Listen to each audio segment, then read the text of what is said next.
Hello everyone, welcome back.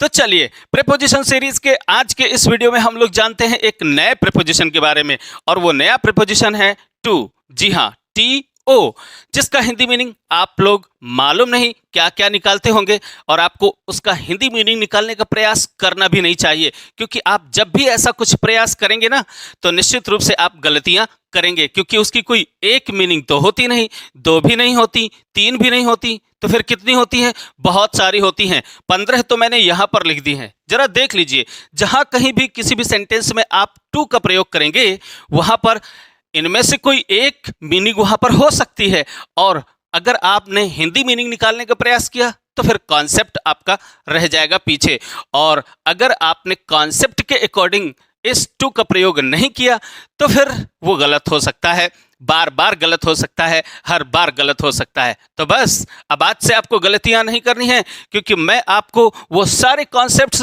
Discuss करने जा रहा हूं टू के बारे में, जो आपके पास हमेशा ही होने चाहिए। तो चलिए यहां से वीडियो को शुरू करते हैं और जानते हैं सबसे पहले कि आखिर प्रीपोजिशन टू का प्रयोग हम किन किन रूपों में करते हैं। तो चलिए मैं सबसे पहले आपको बतलाता हूं कि प्रीपोजिशन टू का प्रयोग हम कुछ इस तरीके से करते हैं। जरा देखिए, पहला सेंटेंस लिखा है, does this train go to Varanasi? क्या यह ट्रेन वाराणसी जाती है?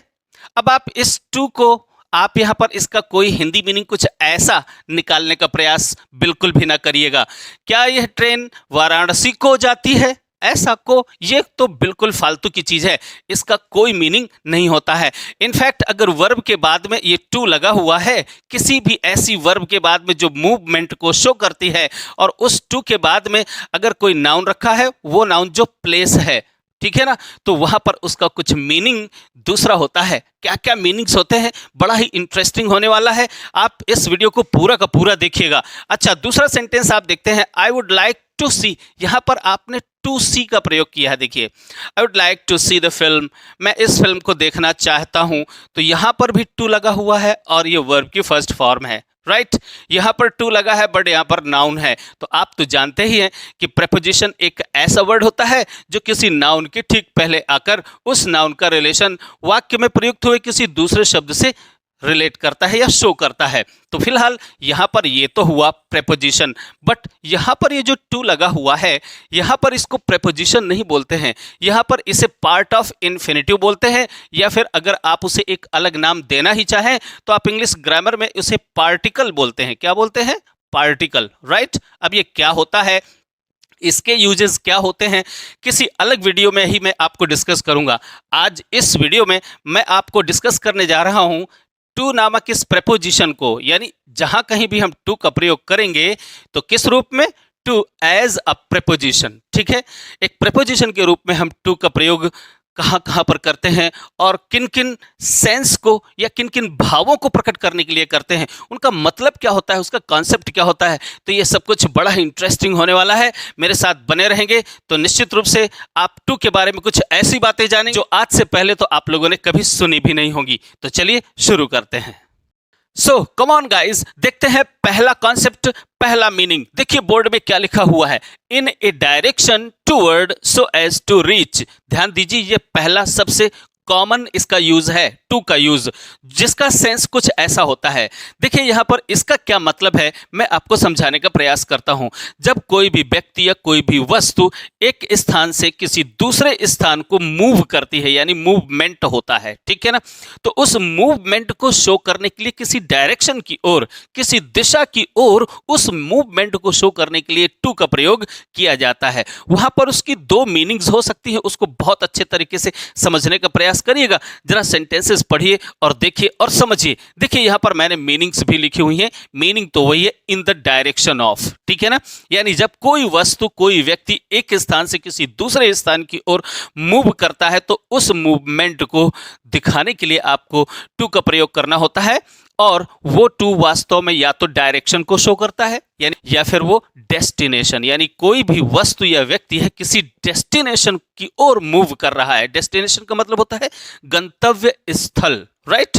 अच्छा, अब इन दोनों ही मीनिंग्स को कैसे हम यहाँ पर देखते हैं, जरा सेंटेंस पढ़ते हैं और फिर जरा अपने लॉजिक्स लगाते हैं। ये लॉजिक्स बहुत ज़्यादा ज़रूरी हैं। देखिए जरा, यहाँ पर पहला सेंटेंस लिखा है दे वर गोइंग, वे लोग जा रहे थे। यहाँ पर मैंने ब्लैंक स्पेस छोड़ा हुआ है।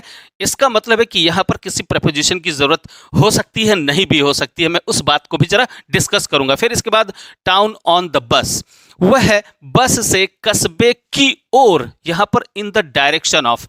यहाँ पर एक्चुअली क्या हो रहा है, गोइंग हो रहा है, जाना हो रहा है। किसी एक व्यक्ति का किसी एक पर्टिकुलर प्लेस से किसी दूसरे प्लेस की ओर मूवमेंट शो किया जा रहा है, और वो शो हो रहा है यहाँ पर गोइंग नामक इस एक्शन वर्ब से, राइट। तो जब हम किसी की ओर जाएंगे तो निश्चित है कि वहां पर कोई मूवमेंट होगा। अच्छा, अब यहां पर एक बड़ा क्वेश्चन ये आता है कि क्या यहां पर गोइंग के बाद किसी प्रेपोजिशन की जरूरत है? तो मैं आपको पहले भी बतला चुका हूं कि अगर किसी वर्ब के बाद उसका कोई डायरेक्ट ऑब्जेक्ट रखा है तो फिर प्रेपोजिशन नहीं लगाते हैं, यानी वहां पर प्रेपोजिशन की कोई ज़रूरत नहीं होती है। लेकिन अगर डायरेक्ट ऑब्जेक्ट नहीं होता है तो फिर आपको क्या करना होता है, फिर आपको एक प्रेपोजिशन की ज़रूरत पड़ती है। तो जरा देख लीजिए, क्या इस गोइंग नाम की वर्ब के बाद ये जो टाउन रखा है, क्या इस क्रिया का ये ऑब्जेक्ट है क्या? तो ऑब्जेक्ट आपको प्राप्त करने के लिए मैंने बतलाया था कि क्रिया से पूछा करिए क्या, यानी व्हाट नाम का एक क्वेश्चन करिए। जैसे यहां पर दे वर गोइंग, वो लोग जा रहे थे, तो वे लोग क्या जा रहे थे? ये कोई प्रश्न बनता भी नहीं है। आपने कभी किसी से ऐसे नहीं पूछा होगा, ए भाई तुम क्या जा रहे हो? क्या आपने ऐसा कभी किसी से पूछा है? नहीं। और जब ये क्वेश्चन ही नहीं बनता तो उसका आंसर भी नहीं बनेगा। इसका मतलब ये जो टाउन है इस वर्ब का ऑब्जेक्ट नहीं है। अब अगर ऑब्जेक्ट नहीं है तो यहां पर एक प्रेपोजिशन की जरूरत पड़ेगी। अब जरा बताइए कौन सा प्रेपोजिशन आएगा? तो बहुत ही सिंपल सा लॉजिक है। एक वर्ब है जो मूवमेंट को शो कर रही है, ठीक है ना, और मूवमेंट शो करके, और वो एक कोई व्यक्ति है, यानी वे लोग हैं, वो एक स्थान से किसी दूसरे स्थान की ओर मूव कर रहे हैं। यानी की ओर का मतलब क्या हो जाता है, डायरेक्शन, ठीक है ना। तो उस डायरेक्शन की ओर, टाउन की डायरेक्शन की ओर वो लोग मूव कर रहे हैं। तो इसी मूवमेंट को और डायरेक्शन को शो करने के लिए आपको इस टू का प्रयोग करना होता है। ओके, अब इसके दो मीनिंग हो गए। पहली मीनिंग तो ये है कि सिंपली वे लोग हैं जो बस से या बस के द्वारा, क्या हो रहा है यहाँ पर अभी ऑन लगा है, बाई नहीं लगा है। अच्छा, अभी इस पर भी मैं थोड़ा सा डिस्कशन आपसे करूंगा। तो वो क्या हो रहा है कि वे लोग बस से टाउन की ओर, एक तो मतलब ये हो गया कि टाउन की ओर वो लोग जा रहे थे, तो ये तो डायरेक्शन हो गया, टाउन ही नहीं जा रहे थे यहाँ पर, इसका मतलब है कि वो टाउन की ओर जा रहे थे। एक पहला मतलब तो ये हुआ। अच्छा, दूसरी चीज डेस्टिनेशन को भी शो करता है, और मोस्ट प्रोबेबली होता यह है कि ये जो टू है ये डेस्टिनेशन को ही शो करता है जब वो किसी मूवमेंट को शो करने वाली वर्ब के बाद आता है। अच्छा, मैं दूसरी बात यहाँ पर आपसे पूछना चाहता हूँ, आप मुझे कॉमेंट में जरा बताइए, यहाँ पर ऑन लगा हुआ है, अगर यहाँ पर से हम द हटा दें तो क्या यहाँ पर ऑन सही है? अगर नहीं सही है तो फिर क्या लगेगा? मैं आपको ऑलरेडी पढ़ा चुका हूं, क्या आपको याद है? अगर याद है तो फटाफट नीचे कमेंट में मुझे बताइए कि अगर यहां पर द नहीं लगा है, कोई आर्टिकल नहीं लगा है, तो यहां पर ऑन के स्थान पर कौन सा प्रीपोजिशन लगेगा, राइट। अच्छा चलिए, अब दूसरा हम यहां पर द लगेगा, ठीक। अब देखते हैं दूसरा एग्जाम्पल। ही आस्क्ड मी, उसने मुझसे पूछा, क्या पूछा? द वे, उसने मुझसे रास्ता पूछा। ओके, अच्छा, अब रास्ता पूछा, अब रास्ता ये तो नाउन हुआ, ओके, आगरा ये भी नाउन हुआ। अब इन दोनों नाउन्स को कनेक्ट करने के लिए हमारे पास कोई एक प्रेपोजिशन होना चाहिए। तो उसने मुझसे रास्ता पूछा, अब यहां पर कोई वर्ब नहीं है, ध्यान दीजिए, कोई वर्ब नहीं है जो मूवमेंट को शो करे। अच्छा, तो मूवमेंट को शो करने वाली अगर वर्ब नहीं भी है तो भी पॉसिबल है कि ये डायरेक्शन बतला सकता है, यानी टू, यहां पर डायरेक्शन बतला रहा है, वे टू। तो इसका मतलब भी क्या है, ध्यान दीजिए, उसने मुझसे आगरा जाने वाला रास्ता, यानी आगरा की ओर जो रास्ता जाता है वो वाले रास्ते के बारे में मुझसे पूछा कि वो रास्ता कौन सा है जो आगरा की ओर जाता है। तो भले ही यहाँ पर कोई मूवमेंट नहीं हो रहा है, फिर भी यहाँ पर क्या है कि ये डायरेक्शन, यानी आगरा की डायरेक्शन के लिए है, यहाँ पर टू का प्रयोग किया गया है, राइट। अच्छा, तीसरा देखते हैं। आई हैड माई बैक, मेरी बैक, बैक मीन्स पीठ, ये भी एक नाउन है और ये प्रोनाउन है, राइट। इसका मतलब ये हुआ, यानी यह भी डायरेक्शन ही शो कर रहा है। तो इस नाउन और इस प्रोनाउन को रिलेट करने के लिए आपको यहाँ पर टू का प्रयोग किया। अगर आपने टू का प्रयोग कर लिया तो क्या हुआ, तो ये हुआ कि ये डायरेक्शन बतला रहा है कि मेरी पीठ उसके किस ओर थी, यानी उसकी डायरेक्शन में मेरी पीठ थी, तो मैं नहीं देख सका कि वो आखिर क्या कर रहा था। ओके, अच्छा, यहां पर भी ये डायरेक्शन को शो कर रहा है। अगली बात, द डॉग रैन। अब रैन भी एक मूवमेंट को शो करने वाली वर्ब है और ये प्रोनाउन है। तो आप तो जानते ही हैं कि नाउन या प्रोनाउन से पहले ही प्रेपोजिशन आता है, और जब वो आ जाता है तो फिर कोई ना कोई रिलेशन वो वाक्य में रखे हुए किसी दूसरे शब्द से प्रकट करता है। अब यहाँ पर ये रैन क्रिया से प्रकट कर रहा है। सो रैन, और रैन दौड़ना हुआ, तो किसकी ओर दौड़ना हुआ, हमारी ओर। The dog ran to us. Dog means कुत्ता हमारी ओर दौड़ा, हमारी डायरेक्शन में दौड़ा वो। तो इस तरीके से पहला कॉन्सेप्ट है डायरेक्शन। अब चलिए देखते हैं दूसरा कॉन्सेप्ट। तो गाइज ये रहा दूसरा कॉन्सेप्ट। देखिए जरा क्या लिखा हुआ है, to indicate the receiver of an action, यानी किसी एक्शन के रिसीवर को इंडिकेट करने के लिए उससे पहले टू का प्रयोग करते हैं। अब भाई इसका क्या मतलब हुआ, तो यहां पर मैंने मतलब भी लिखा हुआ है, जरा देखिए यहां पर। टू इज यूज्ड, यानी टू का प्रयोग किया जाता है फॉर शोइंग, ये दिखाने के लिए, ये दर्शाने के लिए। क्या दर्शाने के लिए, हु रिसीव्स समथिंग, यानी कि कौन व्यक्ति किसी चीज को या कोई वस्तु रिसीव कर रहा है, ठीक है ना। और अथवा हु एक्सपीरियंसेस एन एक्शन, या फिर कोई जरूरी नहीं है कि कोई व्यक्ति किसी वस्तु को रिसीव ही करे। रिसीव का मतलब प्राप्त करना। दूसरी बात क्या हो सकती है, एक्सपीरियंस करना, यानी हम किसी एक्शन को एक्सपीरियंस भी करते हैं। तो the one who experiences the action और the one who receives something. Okay, तो अब यहां पर अच्छे से ये देखना है कि उसके पहले हम टू का प्रयोग कर सकते हैं कुछ ऐसे। जरा देखिए यहां पर, आई लेंट माई बुक, मैंने अपनी पुस्तक उधार दी, राइट, उधार दी। अब यहां पर माई फ्रेंड रखा हुआ, तो ये बुक हुआ और ये माई फ्रेंड, ये नाउन और ये नाउन। अब ध्यान दीजिए, इन दोनों नाउन्स के बीच कोई रिलेशन हमको जरूर बनाना पड़ेगा, क्योंकि दो नाउन्स हैं और दो नाउन्स को अगर रिलेट करना है तो एक प्रेपोजिशन की जरूरत पड़ेगी। अच्छा, अब देखिए यहाँ पर हम कौन सा प्रेपोजिशन यूज कर सकते हैं। तो देखिए यहाँ, मैंने अपनी बुक को दिया। अब दिया तो किसने रिसीव किया, यही है कॉन्सेप्ट। तो जो रिसीवर होगा, तो इस बुक को, यानी जो एक एक्शन हुआ, उस एक्शन के कारण ये इसका डायरेक्ट ऑब्जेक्ट हुआ। भाई दिया तो क्या दिया, मैंने अपनी पुस्तक दी, तो क्या के आंसर में पुस्तक मिल रही है, तो ये ऑब्जेक्ट है। तो यहां पर किसी प्रेपोजिशन की जरूरत नहीं है। ओके, मैंने आपको पहले भी बतलाया, लेकिन अब आगे दूसरा नाउन रखा हुआ है। तो दूसरा नाउन कौन है, इस बुक को रिसीव करने वाला है, राइट। अच्छा, तो बस अगर रिसीवर बाद में रखा हो तो आपको टू का प्रयोग करना होता है। कभी कभी ऐसा भी होता है कि फॉर का प्रयोग भी किया जाता है। तो फॉर का प्रयोग हम आगे चलकर पढ़ेंगे, जब फॉर नामक प्रेपोजिशन का प्रयोग हम लोग पढ़ेंगे। यहां पर फिलहाल इतना देखिए। ओके, अब देखिए यहां पर तो ये रिसीवर हो गया, इस बुक को रिसीव करने वाला ये बंदा हो गया, राइट। तो रिसीवर के पहले आपने टू लगा दिया। अब एक्सपीरियंस करने की जरा बात कर लेते हैं। देखिए, आई टोल्ड दैट, मैंने उसे बतलाया, मैंने बताया वो वाली बात। यहां पर दैट का मतलब है वो वाली बात, मैंने वो वाली बात बतलाई, राइट। तो बात मैंने बतलाई। अब अगर किसी को बतलाई तो उसने कुछ रिसीव तो नहीं किया, जैसे यहां पर बुक को रिसीव किया जा रहा है, लेकिन बतलाने पर इस एक्शन को एक्सपीरियंस किया किसी ने। अब जब किसी ने इस एक्शन को एक्सपीरियंस किया, तो उसके पहले भी आपको क्या करना होगा, टू नामक प्रेपोजिशन लगाना होगा, राइट। देखिए यहां पर, आई टोल्ड दैट, मैंने उस बात को बतलाया। अब जिसको बतलाया यानी दीपक को बतलाया, तो दीपक ने उस बात को एक्सपीरियंस किया, राइट। तो एक्सपीरियंस करने के सेंस में आप यहां पर टू का प्रयोग करते हैं। Okay, and he just laughed, मैंने वह बात दीपक को बतलाई और वो बस हंस पड़ा। सिर्फ इतनी सी बात है।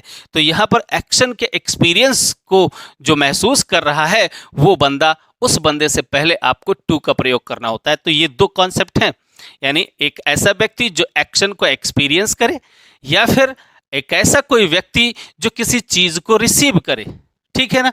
तो रिसीवर के पहले टू का प्रयोग या फॉर का प्रयोग, और यहां पर एक्सपीरियंस करने वाले बंदे से पहले आप फॉर नहीं बल्कि केवल टू का ही प्रयोग करेंगे, राइट। अच्छा, एक और सेंटेंस यहां पर लिखा है, जैसे who was the letter written to. अब यहाँ पर रिटन के बाद आपने टू लगाया है, तो क्या ये एडवर्ब है? कई बार यहाँ पर ऐसा हो सकता है कि ये टू एडवर्ब भी हो सकता है, बट यहाँ पर ये एडवर्ब नहीं है भाई। क्यों? आप अच्छे से देखिए कि लेटर किसी को लिखा गया, ठीक, तो लेटर जिसको लिखा गया तो प्राप्त करने वाला यानी उस लेटर को प्राप्त करने वाला कौन है? वो वही बंदा है जो यहाँ इस हु के अंदर है, राइट। तो ये लेटर का रिसीवर तो ये है। अब रिसीवर यहाँ पर रखा हुआ है और वो कैसा है? सब्जेक्टिव केस में है। तो सब्जेक्टिव केस के पहले तो आप टू लगा नहीं सकते हैं, है ना। अब अगर सब्जेक्टिव केस के पहले आप नहीं लगा, क्यों नहीं लगा सकते? क्योंकि टू के बाद आने वाला जो भी नाउन होगा या प्रोनाउन होगा वो ऑब्जेक्टिव केस में ही होता है। इसीलिए तो कहा जाता है उसे ऑब्जेक्ट टू ए प्रीपोजिशन, ऐसा ही बोला जाता है। तो टू के बाद अगर आएगा कोई बंदा तो वह ऑब्जेक्टिव केस में होगा, लेकिन यहां पर ये एक्चुअली सब्जेक्ट के रूप में रखा हुआ है, राइट। तो जब सब्जेक्ट के रूप में रखा हुआ है तो फिर आप टू को बाद में ही रखेंगे, इसके पहले नहीं। लेकिन अगर इसके पहले रखना है तो फिर इसे आप ऑब्जेक्टिव केस में चेंज करेंगे और कैसा बन जाएगा? टू हुम बन जाएगा भाई। ऐसा टू आप पहले लगा सकते हैं, नो प्रॉब्लम, टू लगा सकते हैं, बट टू के बाद आपको हुम का प्रयोग करना होगा, ठीक है ना। तब तो आप यहाँ पर टू लगा सकते हैं। और सपोज कई बार ऐसा होता है, अब आजकल जो इंग्लिश चल रही है एडवांस्ड इंग्लिश, उस इंग्लिश में हु भले ही वो ऑब्जेक्टिव केस में होता है, लेकिन फिर भी उसे यहाँ पर जब सेंटेंस के स्टार्टिंग में रखते हैं तो उसे सब्जेक्टिव केस में ही रखते हैं। तब कई बार जाकर के यहाँ पर वो प्रीपोजिशन जरूर आएगा। ओके, चलिए तीसरा कॉन्सेप्ट देखते हैं। तो बच्चों, पिछली स्लाइड में मैं एक बहुत ही इंपॉर्टेंट पॉइंट को डिस्कस करना भूल गया। चलिए पहले मैं उसको डिस्कस कर देता हूं, फिर इसके बाद मैं अगली बात की ओर बढ़ता हूं। देखिए, मैं आपको सिर्फ इतना बतलाना भूल गया कि कई ऐसे सेंटेंसेस होते हैं जिनमें एक ऐसी ट्रांजिटिव वर्ब होती है जिसके दो ऑब्जेक्ट्स होते हैं, और दो ऑब्जेक्ट्स आप निकालना तो पहले से ही जानते हैं। यानी आप अगर वर्ब से दो क्वेश्चन करें, क्या और किसे, ठीक है ना, तो क्या से जो आंसर मिलता है वो डायरेक्ट ऑब्जेक्ट होता है और किसे से जो आंसर मिलता है वो इनडायरेक्ट ऑब्जेक्ट होता है, राइट। जैसे इस सेंटेंस को देखिए, he gave me a pen, उसने मुझे एक पेन दिया। अब ध्यान से सुनिए, यहां पर बात सिर्फ इतनी सी है कि अगर किसी वर्ब के साथ में दो ऑब्जेक्ट्स दिए हुए हैं तो अगर डायरेक्ट ऑब्जेक्ट बाद में लिखा है और इनडायरेक्ट ऑब्जेक्ट पहले रखा हुआ है तो उससे पहले आप टू या फॉर नहीं लगाएंगे। ध्यान दीजिए, नहीं लगाएंगे। लेकिन अगर यही जो इनडायरेक्ट ऑब्जेक्ट है वो बाद में रखा है, यानी डायरेक्ट ऑब्जेक्ट पहले रखा है और मी जो कि रिसीवर होता है वो बाद में रखा हुआ है, तो बस टू लगाना होता है। जैसे he gave a pen to me, right. तो ध्यान दीजिए, ऐसे कुछ सेंटेंसेस में जब रिसीवर बाद में होता है तो उसके पहले आपको टू लगाना होता है। लेकिन कुछ वर्ब्स ऐसी होती हैं जिन्हें यहाँ पर तो गिव है, गिव के बाद में आप मी इनडायरेक्ट ऑब्जेक्ट आप पहले रख सकते हैं, और अगर ये डायरेक्ट ऑब्जेक्ट नहीं रखा हुआ है तो फिर इसका मतलब अधूरा रह जाता है। तो ये बात आपको मैं डिस्कस करना भूल गया। तो आप ध्यान दीजिए कि यहाँ पर इस तरीके से हम जब रिसीवर को बाद में रखते हैं तो उसके पहले टू का प्रयोग करते हैं। बस इतनी छोटी सी बात रह गई थी। अब चलिए आते हैं, देखते हैं और तीसरा कॉन्सेप्ट जो बड़ा ही कॉमन है और बड़ा ही इंपॉर्टेंट भी है। जरा देखिए, इस टू नामक प्रीपोजिशन को हम टाइम को रेफर करने के लिए भी यूज करते हैं। जी हाँ, समय। अब इसका प्रयोग जब हम टाइम को रेफर करने के लिए करते हैं तो इसकी दो मीनिंग्स निकल करके आती हैं। पहली मीनिंग है बिफोर। बिफोर का मतलब होता है पहले, यानी एक निश्चित टाइम से पहले वाली स्थिति को हम बिफोर कहते हैं। लेकिन दूसरी मीनिंग जो ये कन्वे कर सकता है वो है टिल। टिल का मतलब है एक स्टेटेड, जब तक कि कोई एक स्पेसिफाइड टाइम नहीं पहुंच जाता है। मैंने यहाँ पर दोनों को बहुत अच्छे से लिखा हुआ है, अब मैं उसी को डिस्कस करने जा रहा हूं, तो बड़े ध्यान से सुनिए। देखिए, पहली मीनिंग जो बिफोर की होती है वो क्या है, अच्छे से देखिए जरा। हम इस बिफोर की मीनिंग के लिए इस टू का प्रयोग करते हैं जब हम ये मतलब निकालना चाहते हैं, क्या, to mean before the stated hour. अब स्टेटेड आवर क्या है, यानी किसी सेंटेंस में अगर 2 बजे कह दिया जाए, 3 बजे कह दिया जाए, या चलिए मैं यहाँ पर एक क्लॉक ही बना देता हूँ, यहाँ पर 12, यहाँ पर 6, ये 3 और ये 9, ठीक है ना। अब अगर मैं यहाँ पर 3 बजे, यानी ठीक स्टेटेड आवर 3 बजे है और 3 बजे से पहले, यानी अभी 3 बजे नहीं है, यानी 3 बजने वाली अगर स्थिति हो जाएगी तो वो टिल और अनटिल के अंतर्गत आ जाएगा, लेकिन अभी 3 बजा नहीं है, उसके पहले कितने मिनट्स यहाँ पर शेष हैं पहले, यानी इस 3 के कंप्लीट होने से पहले यहाँ पर मिनट्स के बारे में जब बात की जाती है तो वहां पर उसका मीनिंग होता है बिफोर, और उस सेंस को कन्वे करने के लिए आप टू का प्रयोग करते हैं। देखिए यहां पर मैंने लिखा हुआ है When we refer to the number of minutes, ध्यान दीजिए, जब हम मिनटों की संख्या को रेफर करते हैं बिफोर द आवर, माने कोई घंटा, कोई बजे, ठीक है ना, उसके पहले जब हम मिनटों की बात करते हैं तो वहां पर टू का प्रयोग होता है बिफोर, राइट। जैसे यहां पर सेंटेंसेस लिखे हुए हैं, इट इज 10, यहां पर क्या है, इट इज 10 मिनट, ठीक है ना, 10 है टू 5, राइट। तो इट इज 10 मिनट्स टू 5 है, इसका मतलब ये 5 बजने वाली जो स्टेट है ये अभी 5 बजे नहीं है, तो ये टिल या अनटिल के अंदर नहीं आएगा। इसके पहले कितने 10 मिनट, यहां पर से 10 मिनट अभी शेष हैं, तो इन 10 मिनटों को रेफर करने के लिए ये 5 बजने से पहले जो वाली बात है वहां पर 10 मिनट हैं, तो इस सेंस में आप टू का प्रयोग करते हैं और सेंटेंस ऐसे बोलते हैं, इट इज 10 to 5 या इट इज 20 minutes to 6, यानी 6, यानी ये घटना होने से पहले अभी इतना समय है, तो इस टू का मतलब बिफोर है, ध्यान दीजिए, ठीक है ना। इट इज 20 before 6, यानी 6 से पहले अभी 20 मिनट है भाई, 6 बजने से पहले अभी 20 मिनट है, इसका ये मतलब होता है, राइट। अच्छा, जैसे कह दिया जाए हर ट्रेन अराइव्स एट 4:45, अब इस क्वार्टर को क्या बोलते हैं, 15 मिनट्स ही बोलते हैं, तो 4:45 यानी 5 बजने से पहले अभी 15 मिनट हैं, ये इसका मतलब होता है, राइट। अच्छा, अब देखते हैं यहां पर इस टू का मतलब टिल भी होता है, टिल और अनटिल, तो बिफोर और टिल और अनटिल में अंतर होता है। टिल और अनटिल में तो बस कोई मतलब नहीं होता, बस ये अफर्मेटिव होता है और ये नेगेटिव होता है। मॉडर्न इंग्लिश में अब अनटिल का ही प्रयोग अधिक किया जाता है, टिल का प्रयोग कम ही किया जाता है, लेकिन मीनिंग दोनों का एक ही होता है। लेकिन इसके मीनिंग में और बिफोर की मीनिंग में बड़ा अंतर होता है। अंतर क्या होता है, बिफोर मैंने वही बतलाया, अभी 5 बजने से पहले की स्थिति यहां पर बताई जा रही है, और टिल होता है टिल एग्जैक्ट 5, जब हम 5 बज जाएं उस समय की स्थिति को हम टिल बोलते हैं या अनटिल बोलते हैं, राइट।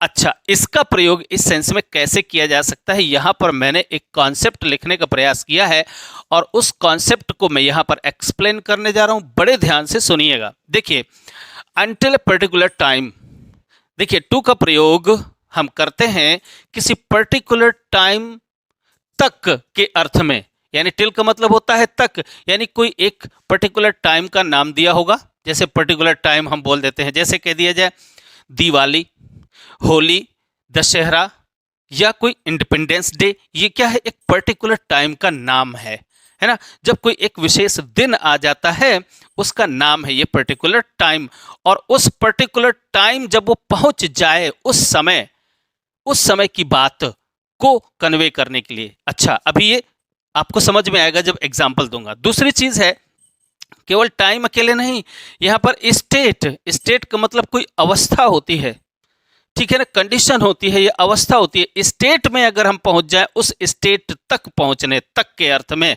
हम टू का प्रयोग करते हैं, या फिर लेवल पर हम पहुंच जाएं, किसी स्तर पर पहुंच जाएं।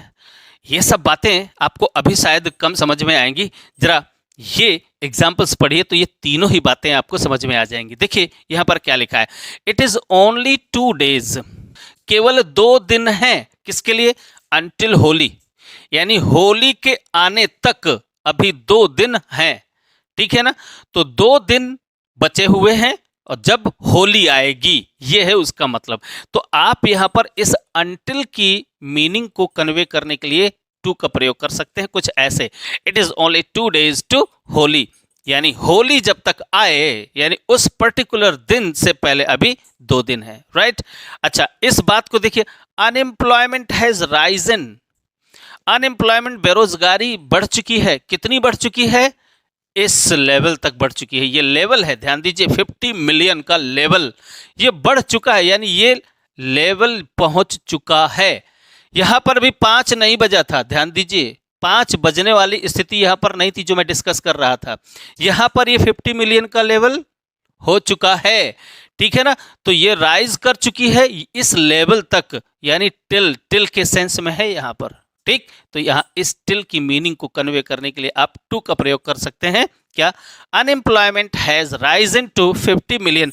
हाँ, इस बात में आपको थोड़ा सा जरूर लग रहा होगा कि अभी 2 दिन शेष हैं होली के, तो बात तो वही है कि 5 बजने में अभी 2 दिन है। हाँ, तो उसको आप ऐसा जरूर कर सकते हो, लेकिन वास्तव में ये होली, ये वास्तव में एक पर्टिकुलर टाइम है, एक दिन का नाम है, उसके पहले यहाँ पर टिल का ही सेंस होता है।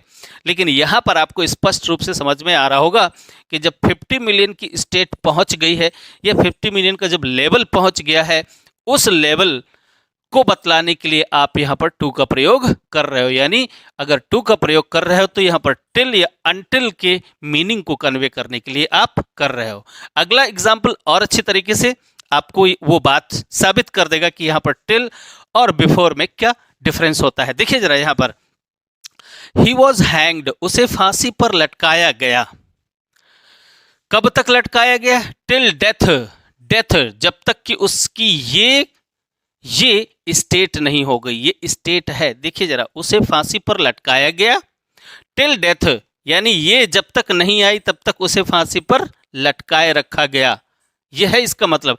तो यहां पर टिल, अगर बिफोर डेथ कर देंगे तो क्या मतलब हो जाएगा कि उसे मृत्यु नहीं हुई। तो टिल डेथ को यहां पर मीनिंग कन्वे करने के लिए, टिल का मीनिंग करने के लिए आप टू का प्रयोग कर सकते हैं ऐसे, he was hanged to death, या टिल डेथ कहें वही मतलब है, टू डेथ कहें तो वही मतलब है, he was hanged to death. जैसे he drank himself to death, यानी उसने उस समय तक अपने आप को दारू पिलाई। कब तक शराब पिलाई? जब तक कि उसकी मौत वाली ये स्टेट नहीं आ गई। तो इस तरीके के सेंटेंसेस में आप टू जब प्रयोग करते हैं तो ये 3 चीजें ये कवर करता है। क्या? पहले एक पर्टिकुलर टाइम हो, या स्टेट पहुंच जाए जैसे ये है, या कोई लेवल पहुंच जाए, उससे पहले टिल या अनटिल की मीनिंग को डिनोट करने के लिए आप टू का प्रयोग कुछ ऐसे करते हैं। चलिए चौथा कॉन्सेप्ट जल्दी से देखते हैं। तो चलिए बच्चों, अब जानते हैं इस स्लाइड में 2 नए कॉन्सेप्ट्स और 2 नई मीनिंग्स। जरा देखिए यहाँ पर क्या क्या लिखा हुआ है। अबाउट, अब यहाँ पर अबाउट का मतलब के बारे में नहीं है, बल्कि अबाउट का मतलब है अप्रोक्सीमेशन, ठीक है ना। अप्रोक्सीमेशन का क्या मतलब होता है? जैसे लगभग, लगभग का मतलब होता है कि हम किसी भी क्वांटिटी के बारे में श्योर नहीं होते हैं, बस यहाँ से और वहाँ तक की क्वांटिटी को हम बतलाने का प्रयास करते हैं कि लगभग इतना था, लगभग 10 लड़के थे या 10 से लेकर 20 लड़के थे, कुछ ऐसी बात जब हम करते हैं तो फिर वहाँ पर वो अप्रॉक्सीमेट नंबर्स दिए होते हैं। ध्यान दीजिए, अप्रॉक्सीमेट नंबर्स का क्या मतलब होता है? वही बात मैंने आपको जो बतलाई कि जब हम श्योर नहीं होते हैं कि वहाँ पर कितने लोग थे, सपोज वहाँ पर 40 से 50 लोग थे, ठीक है ना, बट हम उस नंबर के बारे में श्योर नहीं है कि 40 थे, 41 थे, 42 थे या 50 थे। जब हम वहाँ पर श्योर नहीं हैं तो वहाँ पर हम अप्रॉक्सीमेशन का प्रयोग करते हैं। 40 से 50, ये इस बीच की संख्या यानी लगभग के अर्थ में हम इसका प्रयोग करते हैं। देखिए जैसे यहाँ पर मैंने उसका कॉन्सेप्ट भी लिख दिया है, to is used to refer to an approximate number, यानी टू का प्रयोग किया जाता है अप्रॉक्सीमेट नंबर को रिफर करने के लिए, यानी लगभग या संभावित संख्या को प्रोजेक्ट करने के लिए, दिखाने के लिए आपको टू का प्रयोग करना होता है। Somewhere between a lower number, जहां पर एक लोअर नंबर दिया होता है और एक हायर नंबर दिया होता है। लोअर नंबर का मतलब नीचे वाली संख्या और जो हायर नंबर है वो ऊपर वाली संख्या। जब इस संख्या की बीच की संभावना को बतलाया जाता है, अप्रॉक्सीमेशन को बतलाया जाता है, तो वहां पर टू का प्रयोग करते हैं। यहाँ पर जरा देखिए एग्जाम्पल्स का लिखें। देयर वर 40 to 50 पीपल, यहाँ पर हम पीपल की बात कर रहे हैं कि वहां पर 40 से 50 लोग थे, ठीक है ना। एट द मीटिंग में कितने थे? 40 से 50। आई एम नॉट श्योर, मैं यहाँ पर श्योर नहीं हूँ कि मीटिंग में कितने लोग थे, 42 थे, 45 थे, 40 थे या 50 थे। No, I am not sure. तो जब मैं श्योर नहीं होता हूं तो मैं वहां पर अप्रॉक्सीमेट नंबर्स का प्रयोग कर लेता हूं, ठीक है ना। संभावित संख्या जो है उसका मैं प्रयोग कर लेता हूं। तो यहां पर जो लोअर डिजिट होती है और जो हायर डिजिट होती है उसके बीच में आप टू का प्रयोग करते हैं तो वही मीनिंग आता है, यानी लगभग 40 से 50 लोग थे वहां पर, राइट। ऐसा मीनिंग होता है। It will probably cost you 20 to 25 rupees. अगर कोई पेन है, सपोज मैं इसी मार्कर की बात करता हूं, तो मैं आपसे कहता हूं इसकी कीमत लगभग 25 से 30 रुपए है यहाँ पर, या 20 से 25 रुपए है। मैं कुछ ऐसा आपको बतलाने जा रहा हूं, यानी आपको 20 से 25 रुपए इस मार्कर के लिए देने पड़ेंगे। तो आई एम नॉट श्योर कि 20 ही देने पड़ेंगे या 25 देने पड़ेंगे, ठीक है ना। सो 20 से लेकर 21, 22, 23, 24, 25 रुपए तक आपको देने पड़ सकते हैं। ये अप्रोक्सीमेट नंबर्स कहलाते हैं, राइट। और जब ऐसे कुछ नंबर्स हो तो टू का प्रयोग हम बीच में करते हैं। कभी कभी इसी से मिलता जुलता अगला कॉन्सेप्ट है, और वहां पर उस कॉन्सेप्ट के अकॉर्डिंग आपको यूज करना पड़ेगा फ्रॉम और टू का प्रयोग करना पड़ेगा, ठीक है। कब? जब ऐसा कुछ हो, पीरियड ऑफ टाइम दिया है, यानी किसी सेंटेंस में पीरियड ऑफ टाइम का मतलब क्या होता है? समय दिया होता है, स्टार्टिंग पॉइंट ऑफ टाइम दिया होता है और एंड पॉइंट ऑफ टाइम दिया होता है, ठीक। तो जहां से शुरू होता है और जहां पर वो टाइम समाप्त करता है वो क्या है? ड्यूरेशन है। तो ड्यूरेशन ऑफ टाइम होता है या पीरियड ऑफ टाइम, उसी को बोलते हैं। ये स्टार्टिंग प्लेस हो सकता है, जैसे यहां से वहां तक, ठीक, यानी इस पॉइंट से लेकर और उस पॉइंट तक जो प्लेस है, तो प्लेस के रिलेशन में भी इसका प्रयोग किया जा सकता है, ठीक है ना। स्टार्टिंग प्लेस से, और जो एंड डेस्टिनेशन होता है, एंड का मतलब अंतिम जो डेस्टिनेशन होता है, उस स्थान को शो करने के लिए भी आप फ्रॉम या टू का प्रयोग कर सकते हैं, या किसी रेंज को शो करने के लिए भी आप ऐसा कर सकते हैं।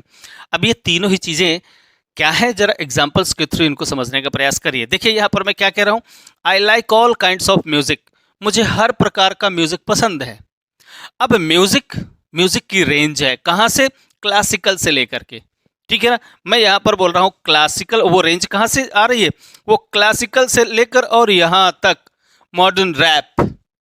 अब मॉडर्न रैप में जैसे आप बहुत सारे गाने, रैपिंग वाले, भी एक लेटेस्ट गाना आया हुआ है, शायद आप लोगों ने भी गाया होगा उसको।